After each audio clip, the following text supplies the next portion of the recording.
Welcome, everybody, to another episode of the From Adversity to Abundance podcast. I'm your host, Jamie Bateman, and today I'm joined by Paul Aragon of Gyra 7 Roofing.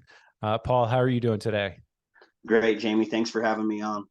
Absolutely. For the listener out there, normally I don't do this, but I'm going to read a very short description found in a book, the chapter that you wrote in this book called Bringing Value, Solving Problems, and Leaving a Legacy. So Paul Aragon overcame the odds and now runs a multi-million-dollar award-winning company that he started from nothing. Paul started his construction career once he earned his GED, religious education degrees, and a degree in machine technology while incarcerated. Paul is a man of integrity, striving for excellence and to make a difference in the lives of everyone he meets. So I think that's a great kind of segue or at least some context as to who you are today, but I'm sure you can add a little bit more context for our listeners. So who are you and what are you up to today, Paul? Well, my name is Paul Aragon. I'm 39 years old. I grew up in the Denver, Commerce City area. But who I am today, I'm running a multi-million-dollar roofing company that we started from nothing. And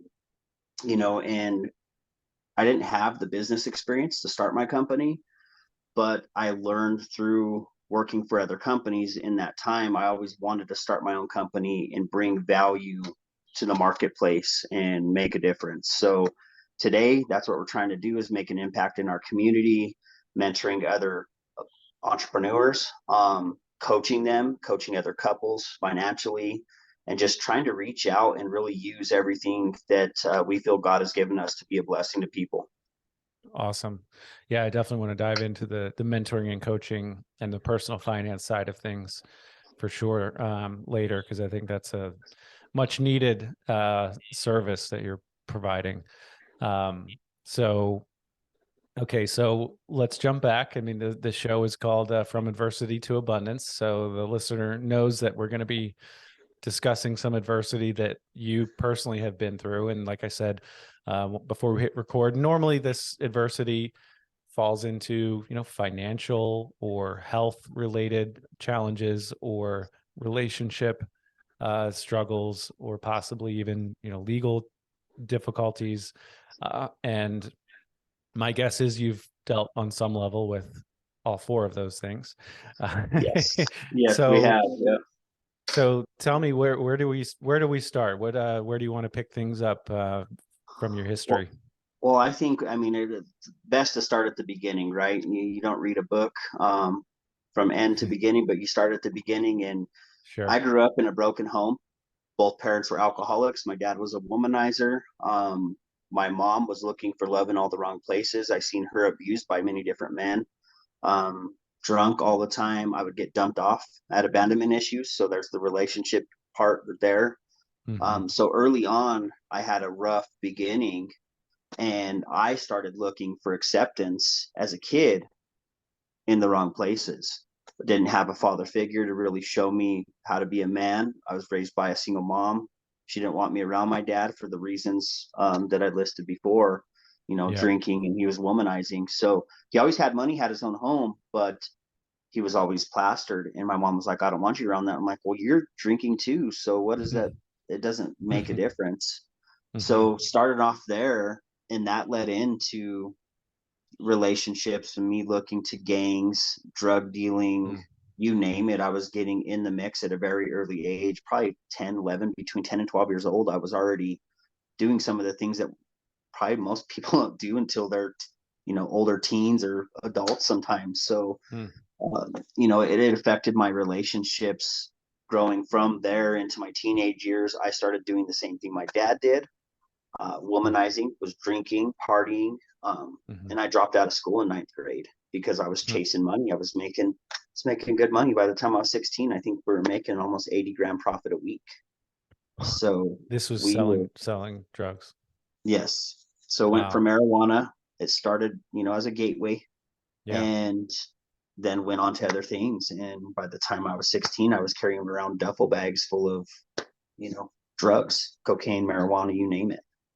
So just curious, how how much of it were you doing? How much of this were you participating in as far as doing drugs versus no, I'm going to be sober and be a drug dealer?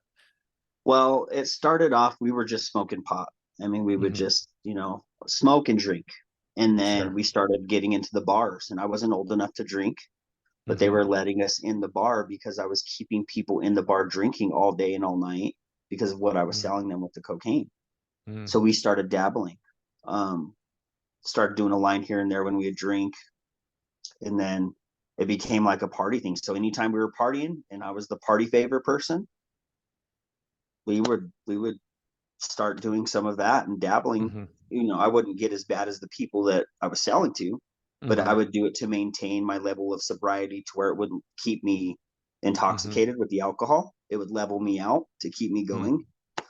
right. And that's pretty much what I used it for, is to just to stay up, Hmm, to keep making money and to level me out with the alcohol. hmm. And I imagine, I could be wrong, but I imagine it helps make a deal if if you're also a client, if you will. Yep. Yep. Um, but so I think you said 80K per week Yes. in profit. That's Yep. that's astounding number. I mean, that's a lot of money. So personally, just how much money were you personally taking home at the height of your drug dealing days? Oh man. I mean, I had guys coming from Iowa for shipments, and then we had 4 bars in our community that I had guys selling at, and then I had one myself that I would sit at. So we made 10 grand profit off the guys, and they would come 2 or 3 times a week. And that would be after I paid, the other dealer or whatever for the product, and then I would sell it and make my cut off of it. So we Mm, would make probably about, I would say, at least 40 grand of that would be ours, of that 80. Um, and breaking down whatever we broke down, I would quadruple my money on that stuff because we were breaking it down into smaller quantities and selling it for much more. When people buy bulk, you can't really do that. But mm, it was crazy, man, because I was young. Now that I look back at it, I'm like, what was I doing? Where was everybody at when I was doing this? We right, weren't right, even 21 years old, and we were drinking at the bar like right. adults.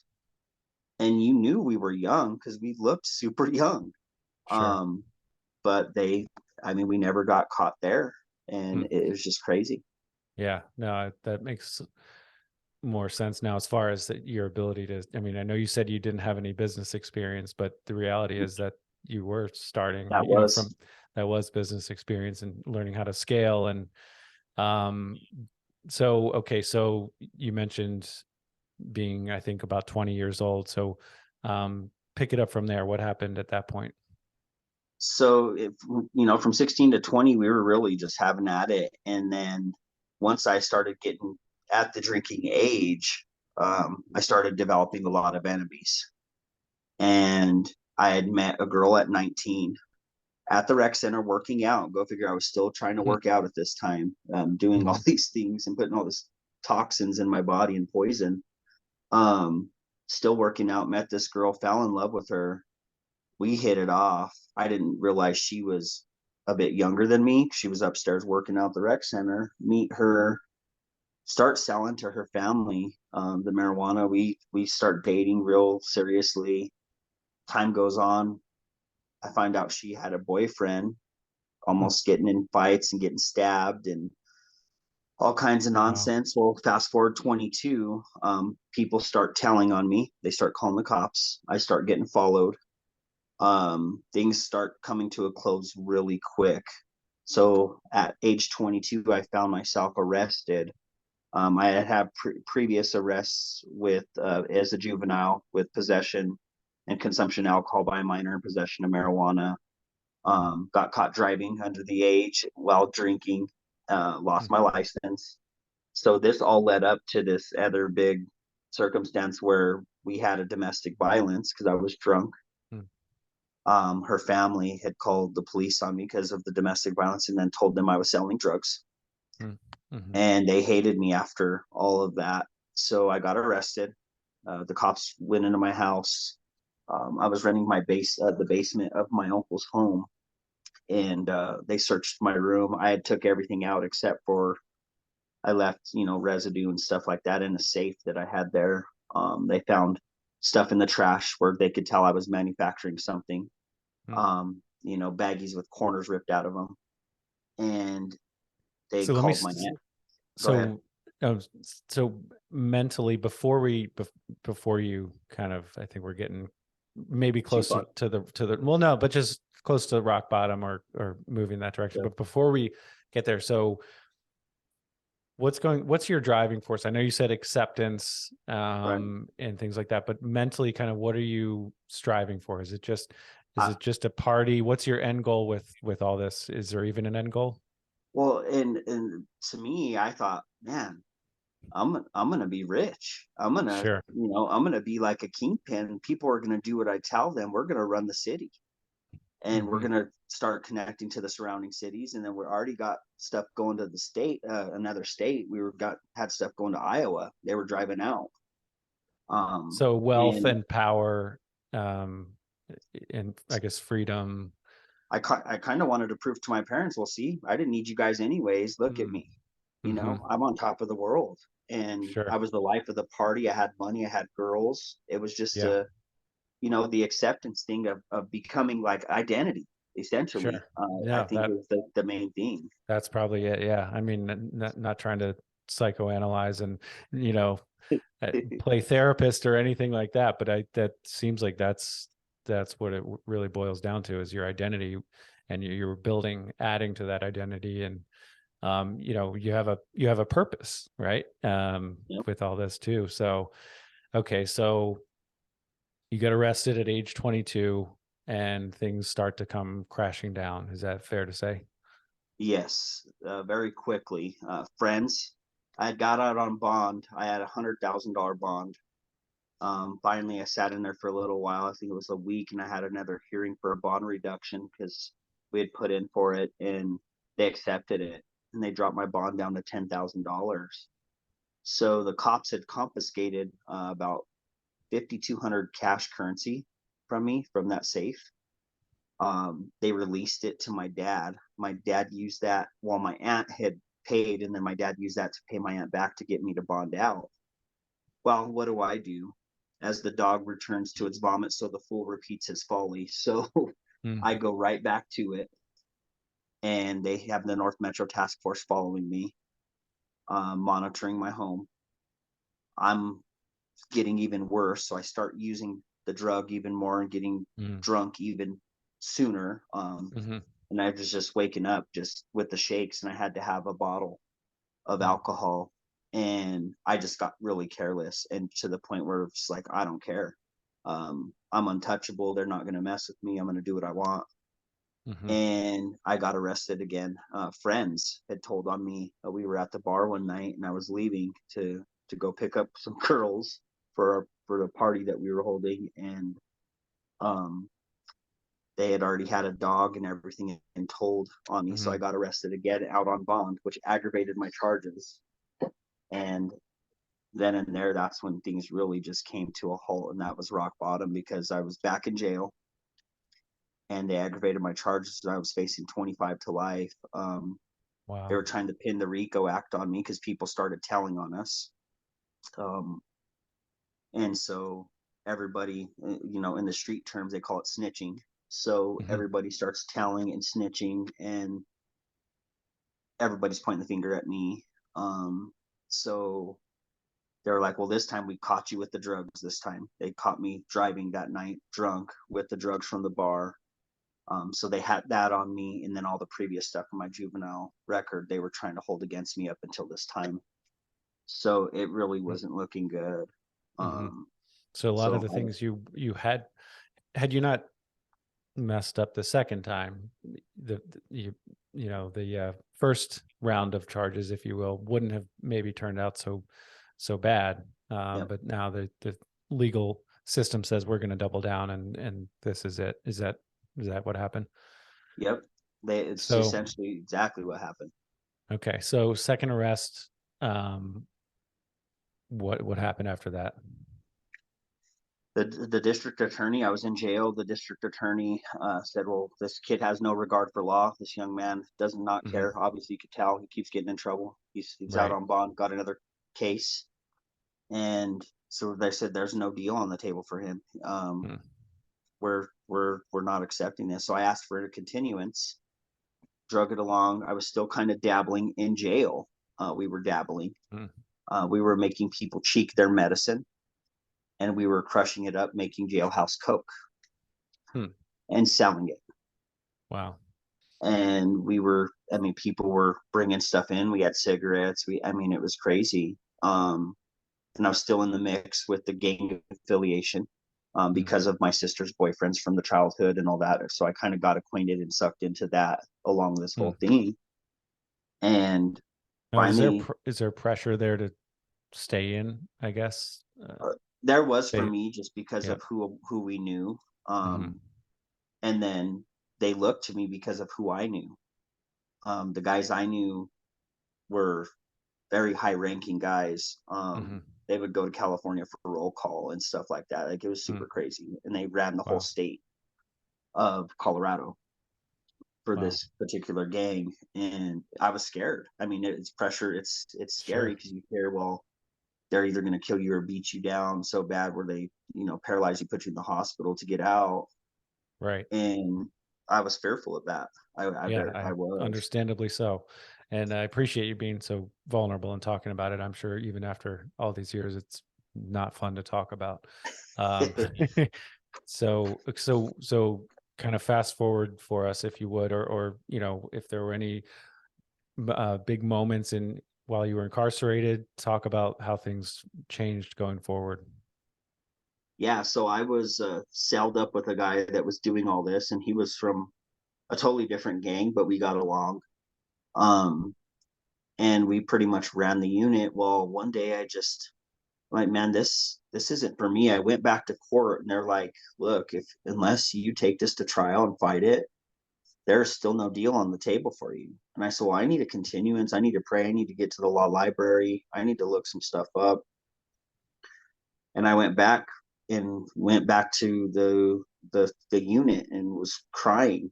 I went to my cell and I just kind of broke down. I said, man, this can't be happening to me. I don't want to spend the rest of my life in jail or prison. Hmm. And what am I doing? And my Sally came in and he's like, what's going on with you? Like, why are you acting like, call me a sissy and add Hmm. other Like a words. wuss. Yes.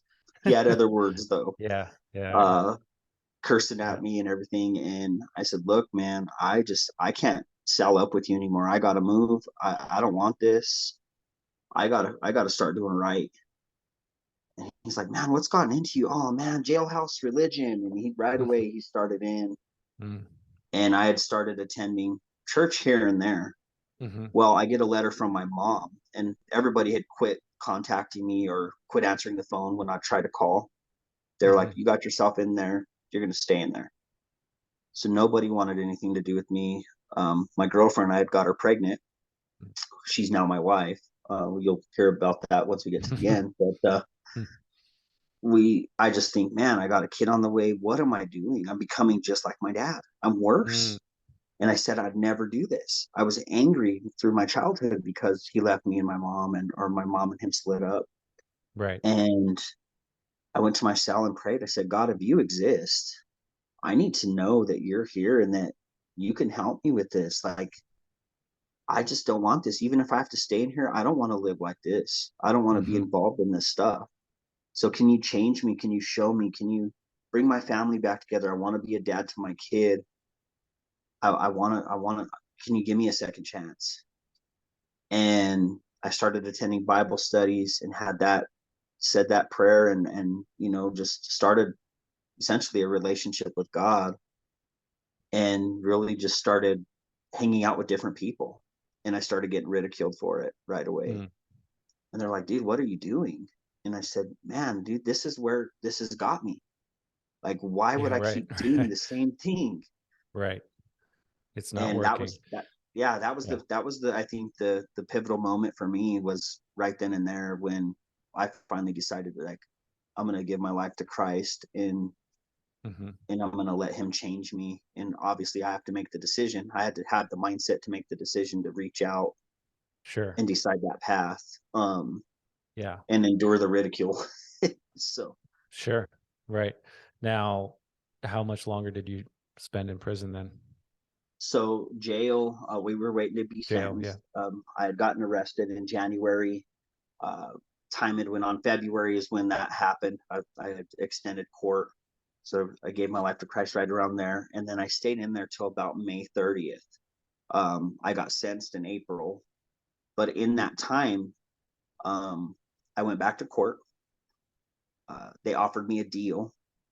So I Hmm. told them, well, I need time to think about this and call my family. My family starts talking to me, answered my prayers. Hmm. My family Wow. starts interacting with me. I had lost my townhome, my cars. My cars were in the impound. Like Hmm. everything, I'd lost it. Because I just had, while I was out on bond, I just had moved out of my uncle's house and got my own Hmm. stuff, and lost it all. Lost all the, all the money, all everything was gone. Um, and they asked me, well, do you want us to bond you out again? Like, you're not sentenced yet. And I said, no, leave me in here. And they're like, what? I said, yeah, leave me in here. I'm going to get my GED. Don't put money on my books now that you're talking to me again. Don't send me any money. They're asking me, do you want some money? And I'm like, Hmm. no, let me stay indigent. And they're like, what is wrong with you? Who are you? And they're like, my sister's like, where's my brother at? He cusses like a sailor. Every other word's a cuss word. And I said, God's changing me like this. He's real. He's real. And I came back to my jail cell that day after court, and I was screaming in the pod, God's real. He answered my prayers. My family's talking to me. Court's going good They cut now. me a Like, deal. Yeah. Or they want yeah. to. And they're Yeah. like, oh my God, this guy's lost it. He's Like jailhouse religion. They start teasing me again. well, how much of And that did so I would guess in court you brought that up, right? Or it's brought up as far as the changes you're making, right? yeah, As but how much of that do you think they look at, does the system look at this guy and say, come on, man, we've heard this one before? yeah, exactly. They're like, well, we've heard that before, Mr. Aragon. That's great if you are doing it, but we need more than this. So they were willing to give me a deal with the district attorney, but the judge, that you could just tell by the looks of their faces, like They weren't we hear buying it. this all the time, Sure. I mean, it's understandable from their right? perspective. It, It's why used a would, lot as a yeah. crutch and as a cop out to try to cover stuff up. Yeah, and it's easy to talk a big game, let's be Right. honest, right? So they don't know you. No. So okay, so but these in reality were very real changes that were happening internally. It Yes. sounds like you were getting friction, or at least at a minimum questions, serious questions and doubts from pretty much all angles. But at least you're getting some communication and some support from your family and making some headway with the legal system. Right. So fast forward up and kind of walk us through, from that point until your eventual release, if you would. Right. So things start coming together. They let my wife, well, my girlfriend come to the jail, visit me with my son. It was just a video, and things just continued to change. Finally, they plea bargained it down. I get sentenced. They said, okay, we'll see if probation will accept you, and we're going to see if probation doesn't accept you, we'll see if the halfway house will accept you. So if I go through these screenings, got sentenced, but it was on condition, right? That was conditioned that I accepted the plea bargain agreement, that I would have to go through these investigations. They would pretty much interview me to see if I was a candidate for either. Well, the probation screening failed. They accepted me for halfway house. I get sentenced to 6 years in the halfway house, Hmm. with a condition that I can't see my girlfriend or my kid Wow. because she's a victim in the first case with the domestic. Okay. Got it. And I said, well, how can you do this? And I didn't realize, because they knocked off a ton of time from 25 to life. I got it down to 2 to 6, and they gave me 6. So I was like, I'll take it. I'm not Sure. doing 25 to life for the RICO Act and kidnapping and all this stuff. So we got ourselves in a lot of trouble. I had 7 felonies. So I Hmm. was like, I'll sign whatever it is. I'll sign for 6 years. That's fine. Sure. And they sent me there. I was doing well, got a job, but we didn't stop seeing each other. I took Mm. pretty much penitentiary chances to see them because I felt like, well, man, God, this is unfair. I'm trying to do right now. I'm trying to follow you. And, I got my GED while I was in there, graduated cap and gown. I did Nice. parenting classes. I mean, I did whatever offers that they had in that county Mm-hmm. jail. And then obviously distance learning Bible studies I had begun, and got out and continued to do the same thing, going to church. My mom started taking me to church. She had prayed for me for all those years. She had changed her Nice. life around after a head-on car collision when I was about 12. So she had prayed for me all them years, but I was running the Wow. streets. So kind of I left that part out, but she had been Yeah. praying for me for all them years. Yeah. You never know what's And going on in the background, people yeah, and praying it's for you. super crazy because I think that was what impacted me. Her love, I would Mm-hmm. persecute her and call her names, and finally got sentenced and went to the halfway house, doing well. But then there was a girl at the halfway house, very flirtatious, and for some reason, I don't know what, she had it out for me. But I was like, no, I'm engaged. I had proposed to my girlfriend, Mm-hmm. which was the mother of my son, Mm-hmm. and we had went through a series of events, and she had waited for me and stuff, and we were doing well, and they finally caught us together. And the girl was like, I know that girl that's picking you up is your ex and you're not supposed to be around her. And Mm-hmm. because I told her no, the gal at Right. the halfway Yeah. house, and I said, But I'm engaged. mm-hmm. So she ratted you out, Yep.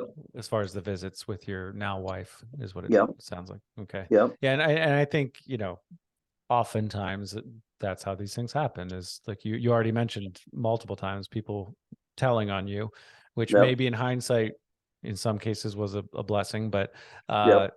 oftentimes it's not that the cops are necessarily out there, beating the bushes and No. knocking on every door or whatever. It's oftentimes an informant. But okay, so you get in trouble for visiting your girlfriend at the time, or fiance, and you weren't allowed to. So then what happened?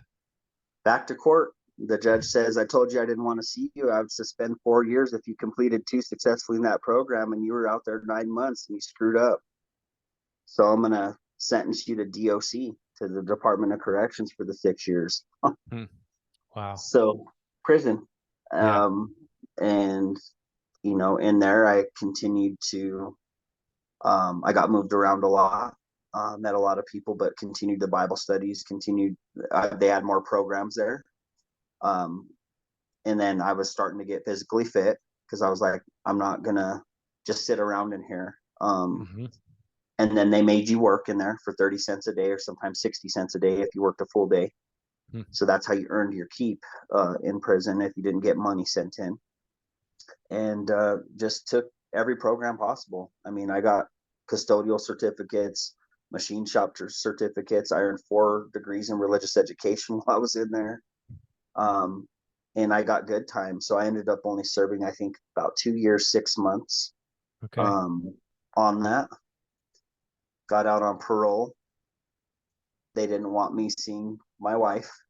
Um, and I went back for 6 months again, because Wow. I had got her pregnant with our second child, our daughter. And I have 3 children. And then I did that and got out finally in 2011. It's fast forward from 2009. I finally got out of prison. This all originated in May of 2014. Or wait, not 2000. 2014, 2006. Okay. Sorry. May Yep. 14th, 2006. Sorry, I'm getting the dates mixed Yep. up. And then finally, went to jail January, May, now December. Now it's fast forward a year or 2 years. I get out, and finally discharged in June, like 21st of 2011, completely off paper, scot free. Was working for a guy that did roofing from church, was mentored by my pastor, and became an intern, and just continued to grow and develop and get healthy. I was working out in there. I was running 3 miles every other day, hitting the weights almost daily, if we had yard. But it continued them habits of that structure from prison out to Yeah. the streets. And that just self-improvement in every way possible, it sounds like. Let me ask you real quickly, we don't want to spend too much time on this, but Right. you Sorry. know, visiting, no, it's all good. I mean, it's fascinating, but this question about continuing to see your girlfriend, fiance, I guess, how do you view that now? In other words, I mean, I know you're Right. still with her, Right. but I guess the question really boils down to, you were clearly breaking the rules, Right. and but maybe if she wasn't in your life, you wouldn't have done so well with the self-improvement. So how do you view that decision now, from a kind of, I'm breaking the rules, but I think this is the right thing to do? How do you view that now? Well, at the time I thought it was right. And I'm like, man, this is my family. This is my motivator. This is my Hmm. why. I have a kid Sure. now. I have to live right. I don't want to Yeah. do what my dad did to me, Yeah. by leaving me, and not giving me an example or a father figure to look up to, Sure. or to care about me, and Yeah. give me my identity, right? So I look at it at a couple different things. I mean, after looking back and going through it all, the Bible says to obey the authorities, right? Sure. But then also it says if the authorities tell you to disobey God, Hmm. or Hmm. to we obey God rather than men. So it was definitely difficult, but I look back Yeah. now, and had they not been in my life, like you mentioned, Yeah. I don't think I would have did as well. Sure. I did Yeah. do it for myself, but there was that external Yeah. force, if you Motivator. will, Sure. motivated, helping Yeah. push me to that next level of, Understood. hey, I got to do this. Yeah, no, it's probably almost an unfair question, because it's impossible to answer, but it's, and you don't know how it would have turned out. But um, so okay, so you're clearly on an upward path as far as making progress from a personal development, spiritual development, physical development, and now also you just happen to have some roofing professionals placed into your life, it sounds like. And so, Yep. hey, I'm going to start learning this. So kind of as we start to wrap up here, not wrap up yet, but walk us through kind of the progress as far as roofing and small business. How did that all go? Well, and I had, in prison, I had a dream and a vision to eventually use the things that I was doing, whether it was machine shop or whatever. I just wanted to run a business. So I had wrote down a list in a journal. I was journaling in there, whether it be prayer, scripture, or just goals. And I said, I want to learn this, this, this, this. And I had this list, and I'd pray over it constantly, and I'd keep it before me daily and pray over it and submit it to God and say, look, I want to learn all this. I want to be a good man. I want to have a good job when I get out. So that kind of that kind of, sorry about that, dog here. So I took that list, and continued to work on it and improve. So when I met this guy, I told him I eventually want to start a business, but I want to be in ministry. He's like, well, you need to work. You need to supply for your family. Right.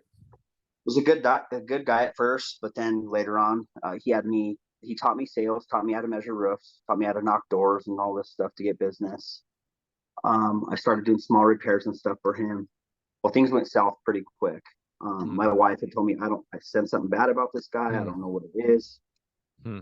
He ended up ripping me off after I started doing really well in sales. It was my first year. I had done some construction. I've been around construction because my dad built houses, but it was, I was so little. Sure. Did some window replacements and stuff as my teenage years with a buddy of his. But this was, my start in roofing industry, and we did Yeah. some tear off. I got heat stroke. Learned real Hmm. quick that being up on the roof is not fun. The guy ripped me off, and little did I know the same type of people were running the company, Hmm. and I lost a ton of money, and had a third child at that time, and got out with that third child being born. And I'm like, So man, you what were do I you how did you, I mean, were you a partner in this company, or how did you? No, I was just a sales guy, a 1099. He had Yeah. recruited me at church, Yeah. recruited a bunch of us church guys. So how did he And rip you off so badly? I mean, just commissions so that he there, owed you that he didn't pay you or something? yeah, Is we that? were working under the table kind of at first, just Hmm. kind of, knocking doors for 20 hours a week. We'd get 200 bucks for that. And then he'd have us do side jobs. So kind of subbing us work. Well, Hmm. I didn't know how it worked. I was, pretty much a sole proprietor at that time. Right. Well, then, he was paying us consistently. And then he's like, man, you're getting really good at sales. You should just be my sales partner. Mm. I'm like, great. Well, how does this work? And like, what do we got to do? And he's like, well, I'll get you folders and contracts and we'll get you a company truck. So it wasn't even his company. He was like Mm. a field manager and a production manager for the company. Got But it. they pretty much gave him what he needed to, to, Sure. to, I mean, he brought people on to help and all this stuff. Well, they gave me a truck for a little while, and I'm knocking doors with him in his truck, driving around, doing really well, setting appointments. And while these first jobs, he's training me how to fill out the paperwork and fill out the contracts and do all this Hmm. stuff. Well, I had no record of me doing it. And I didn't Mm. fill out a W-9. I didn't know how it Hmm. worked. I Sure. was hustling all my life. So I'm like, Yeah. sweet. If I can earn this money under the table, we're good. Right. So then, there was no history of it. The office Sure. called me after, you know, storm season rolls through and we're just crushing it. I sold 55 roofs in like 2 months. And they said, hey, we noticed, you're working with Steve, but your name is on some of these contracts now. We're starting to see these contracts with your signature on it, with your telephone number on it, Mm. but you're not requesting payroll. Compensation for it. Yep. Yep. And I'm like, well, how does this work? Sure. And she's like, you need Yeah. to come in and meet with the GM. This is ridiculous. He's getting draws towards your guys' jobs. Wow. And my heart Okay. dropped. And yeah. So sorry to that's Oh, yeah. you're good. So he ripped you off. Approximately, looking back, how much money did he rip you off for? We Approximately. did the calculations. It was almost about 16 grand, about Wow. Okay. $16,000. Which was at that point in your life, and I'm sure now too. I mean, it's a lot of Huge. money, right? Yeah. So, but okay, so fast forward from that point of getting ripped off up to today. I know that's a lot to cover, but Right. Well, I'll um, shorten it. So we split up as the sales team, worked for the just the owner of the company by myself, under just me, figured out mhm. how it worked. Well, we stopped getting paid, got ripped off by him for about 20. Wow, I pulled all my files, all my paperwork. There was a few gentlemen that were working for them, started their company, said, hey, come work for us. I said, dude, I don't know who to trust. I just got ripped off sure, twice. So they gave me gas money, got me started, worked for them for a little while. Their partnership dissolved. And I said, to heck with this. I'm going to start my own company. I had already had my company name incorporated and listed mm, in 2012 when I'd worked for that first company. mm, I had registered it because they had to pay me under that company name because they were paying me under my name, and their account said, hey, he needs to have a business name because it's looking like he's an employee. mhm. So kind of to cover them for taxes. And I was a 1099. They didn't really tell me, what to do or where to go. I finally had my own vehicle. Well, the one gentleman offered me partnership. It was a short-lived partnership with that company. He overdrew the account, didn't have a license. I realized he didn't know what he was doing. I said, oh, that's why your partner's left you. So I said, if you don't get your crap together in this X amount of time, I'm moving on. Well, I had passed an ICC test. I was a license holder. So I said, you know what? We had multiple meetings. He wasn't changing. He Mhm. was doing drugs. I said, look, Mm, you're a pastor's son. If you don't change, you know what you need to do. mhm. But I'm going to have to leave. So I told our office manager, hey, I'm going to pay you for another 4 weeks until you find something. But we're gonna have to close down the doors. I'm leaving. I don't know what Mm, Joel's gonna do, but at this point, we're gonna have to pay you to do the right thing. But you're gonna have to find another place in employment. I'm sorry. This is mm, just the partnership's not working out. mhm. So I started my own company, and we started off. I did all my own website, all my own everything. I built the whole thing, obviously with God's help, but I Did you did do your everything current but website, or is that? well, yeah, up until this point, we just hired somebody just recently, Yeah. but Just curious because I'm on there now and it looks great. yeah, so they finally fixed a few things for me, and we changed the logo. Did a few Gotcha. things that my wife came in and she's like, "You need to change stuff." But yeah, from growing from you know overdrawn account, Yeah. $5,000 in my pocket to start off on my own, I had to get deposits. People trusted me because of who I was prior to with the two companies. So I Mm. had history and a track record with customer service. Mm-hmm. And people would tell me, I don't even care who you work for. I don't care where you go. I just want you to do my roof because I know you'll manage it properly. Mm-hmm. And I was overseeing crews and all that, through them companies. And a lot Yeah. of my guys that I had recruited trying to be a company man at these two companies, they just followed me. So I already had my crews, You some of the had stuff some already. good amount of experience managing and in sales as well. You had experience, managing people. You had experience with customer service, like you said. You had experience with hands-on roofing, Right. the actual, product that you're providing. And so you don't need these other guys. No, and I had an um, expensive training, right? They ripped me off. So mhm. I, everybody's Yeah. like, dude, you can do this on your own. So I just went Yeah. for it, and here I am Nice. today. We've been independent. We were always like a subcontractor, sole proprietor all the years. So I say we've been in business, but not, full throttle with an online presence and all that. We were always a subcontractor with the same business name for all them years. Okay. Um, but independently, we've been around since 2015 up until now. So And what's been maybe from a financial standpoint, what's been the highlight, or, how well has your business done the last few years? our greatest year, we had back-to-back multi-million dollar years right before COVID hit. And, we got up to $2.5 million, and it was just me. I was a one-man wrecking show.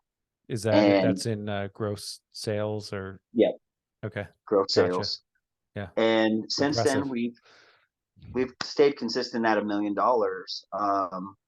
We took a little bit of a hit when COVID originally hit because we tried to go retail instead of storm, Mm. because we did a lot of storm. We did a lot of storm work, Hmm. and that kind of bit us. But we've had to bounce back through that. Um, Sure. in lieu of all this, I mean, we grew up poor. We were learning how to manage money. We paid Yeah. $108,000 of debt off in this process of us starting our company and all this stuff.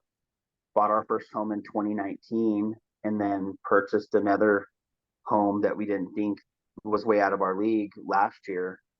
Um, It's and awesome. it's just been a blessing, to be able to have guest rooms and stuff like this now, where when people come over, like my mother-in-law staying downstairs in the mother-in-law suite on the main level now. So It's awesome.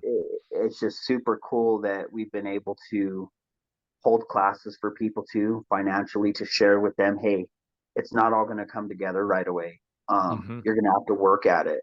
It's going to take daily habits and daily discipline.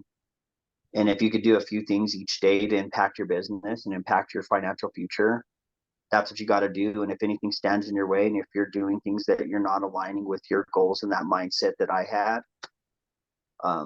to learn from trial and error, because I didn't have, business background. I didn't have really mentors to teach me. I mean, all my mistakes were my mentors and watching other people make mistakes. So that's what I used to build my business to what it is today. And, we've had our ups and downs as well still. Sure. It's just part of business, dealing with people. But we're still around. A lot of companies from 2020 to now, Hmm. there was companies left and right shutting their doors. Our supplier Sure. would call us like, hey, the market share is going to grow. I know that there's going to be somebody else that's going to start a company, but we just had to call 12 companies and ask them why they haven't paid their material bills, and they've Hmm. shut their doors. Wow. I mean, it's a phenomenal story, and I know it's not done yet, your story. But just considering where you've come from so many different perspectives, financially, and all the prison time and everything, it's amazing. But I love that you also focus on the personal finance side. I mean, you're clearly viewing that as a major blessing, and area that you've made a ton of progress in not just the business. There's so many rabbit holes I'd love to go down. But looking back, we're going to get to a few questions here, but looking back, you've already spoken to this somewhat, but one or two just kind of lessons learned. I know it's impossible to distill it down. You probably have 20 lessons, but for the listener out there, looking back, what's one or two lessons that you've learned out of all this? I mean, at the end of the day, it's up to you to make the decision. You can't give up. Just because you endure a little bit of hard times doesn't mean that it's the end of the road. You're still alive, you're still breathing. That means you still have a purpose, and there's still room for you to grow and learn and achieve so much more and to help other people. One thing that motivated me to do that, and I think that's my biggest takeaway, is God didn't waste any of this.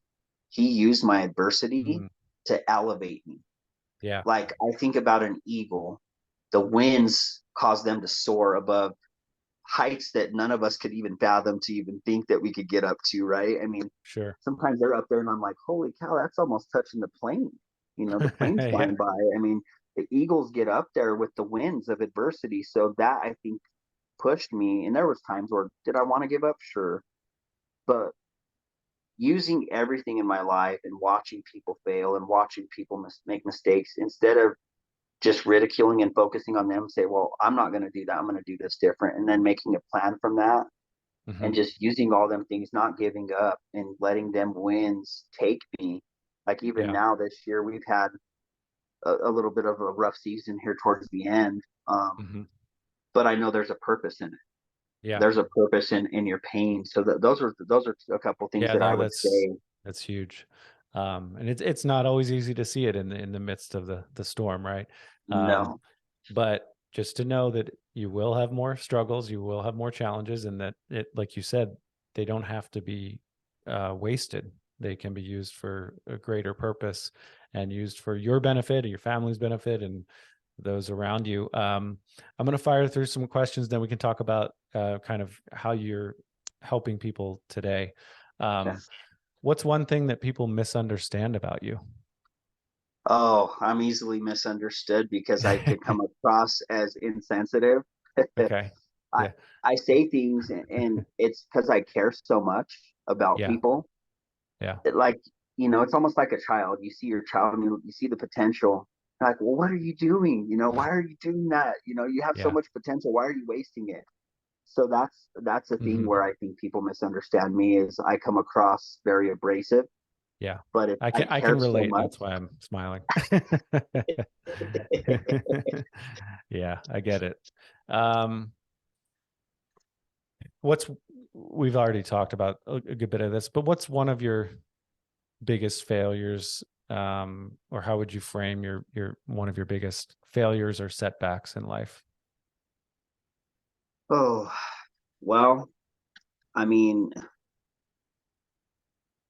there's a few that I can think about, of just not getting sucked into the crowd, not being a people pleaser. I wanted to be accepted as a kid because I was searching for purpose and identity. Yeah. But now, as I'm running my business, one of the failures I had was just really not having a full plan, or my expectations of certain things that I was doing, whether it was of myself or people I hired. I kind of let go and got kind of complacent, and I didn't keep my hand on the wheel, so to speak. So, I mean, just those are the things that I've learned from, of just like investing in stuff and just thinking, oh, leaving it on autopilot, and kind of got lazy with stuff. We had multi-million-dollar years back to back to back, and I'm like, oh, our reputation's growing, we're killing it. Sure. And then we took a 63% hit right away in that first quarter, and it was like, holy crap, year over year, that's 63%. That's huge. Yeah, that is massive. It hit me hard, and it was a big failure on my part, because I started becoming reactive instead of proactive. Got it. Within your business you're talking about. Yep.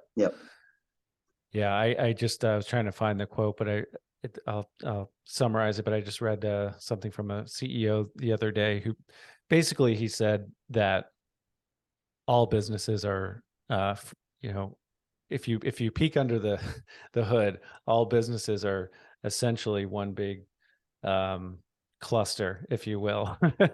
And they're all screwed up, and some despite of all the problems and challenges and chaos are still profitable.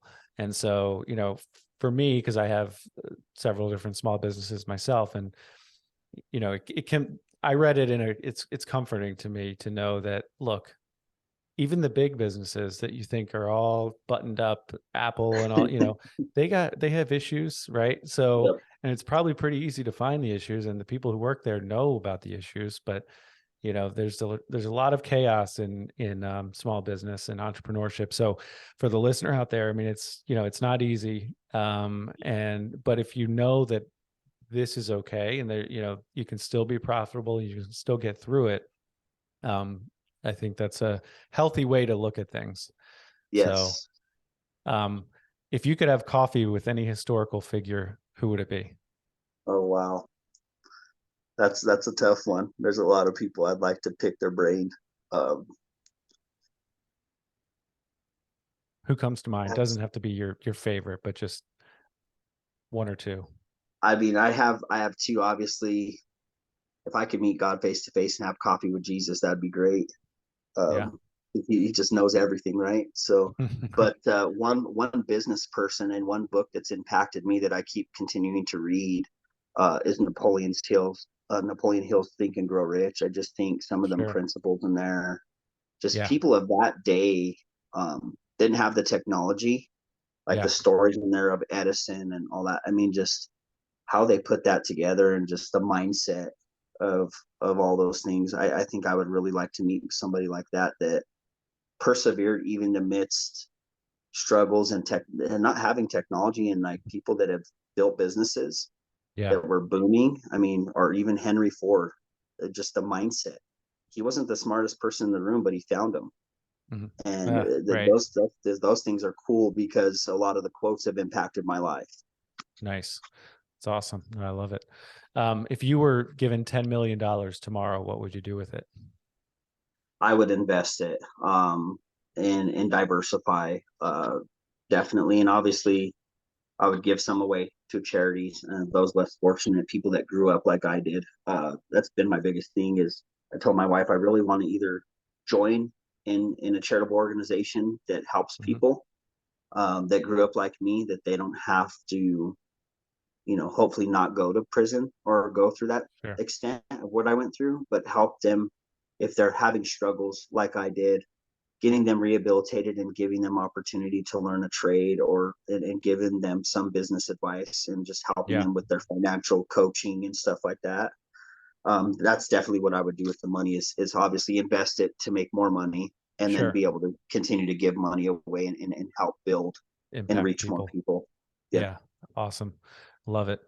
Um, Actually, just your story reminds me really in a lot of ways of the episode one. We had a Mark Owens on the show, and it's he's a Baltimore real estate investor. He's sold off a lot of his portfolio, but his story actually was this is for the listener out there. If you haven't heard episode one, I would absolutely go back and listen to it. His story legitimately was the impetus for me to start this podcast, and in a lot of ways, Wow. Paul, your story is very similar. He didn't necessarily accept God or religion per se, but um, lots of drugs and crime, and through prison just entirely turned his life around, and is impacting people in a very positive way. So very, very similar in some ways. And so That's it's awesome. a, yeah, just wanted to throw that in there. But so let's talk about how, as we wrap up here, how you are coaching people on it sounds like on the personal finance side of things, maybe in business as well. But what does that look like for you? Well, I mean, obviously we're involved at church. I was a men's pastor for a while, so my ministry was to men, um, just for men to lead at home. Because if you can't lead by example, more is caught than taught. I always say, and we always say, oh, tell them all this stuff. But at the end of the day, if we could reach the men, then we reach the family.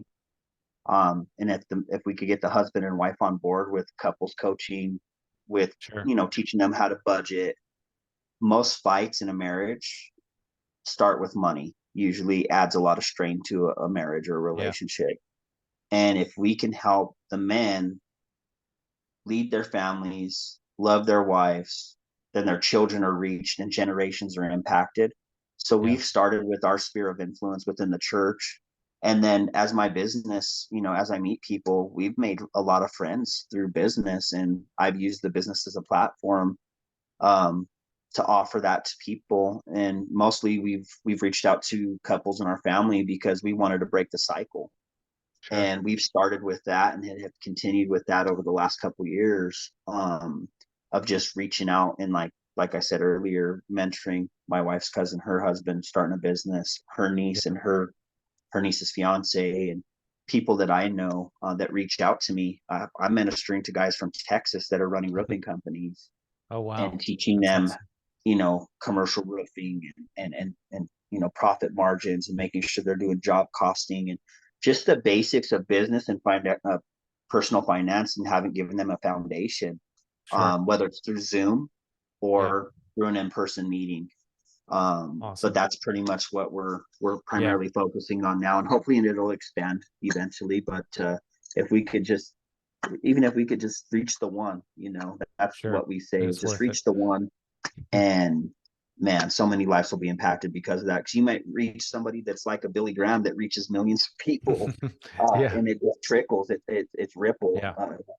It ripples. Absolutely. So, No, you're right. You don't have to necessarily personally do all the work that you're trying to, or, immediately see the outcome that you're trying to see. You can, you know, train others to train others, and it expands and expands. I love the concept of taking ownership. I mean, I love the concept of, obviously turning your life around. That's easier said than done, but I mean, your credibility in doing this coaching and mentoring, look, you've kind of done it the wrong way and yeah, now you're doing it the right way, and it's like you're not just some pundit talking at people. right. You can actually speak to what's worked for you, and what hasn't. And I just love also the fact that, I think a lot of people hide behind the fact that, money, people say money doesn't buy happiness, or, and I, we could save it for another day, the eye of the needle type stuff. But Right. the fact is, money is all throughout the Bible, and It is. it's extremely important, and it could be used in terrible ways and great ways. And I think it's very powerful, and personal finance is hugely important. And unfortunately, a lot of people will, in my opinion, take the easy way out and Right. not deal with it.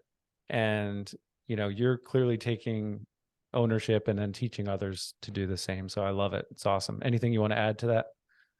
Money's a tool. Money will make you more of what you are. I've heard it said by, various financial people like Dave Ramsey and other people. But money's a tool. It's used to help people if it's used in its right way. But if you're doing things just for money, you're going to be left disappointed. If money is your why, you're in business for the wrong reasons. That's great. That's awesome.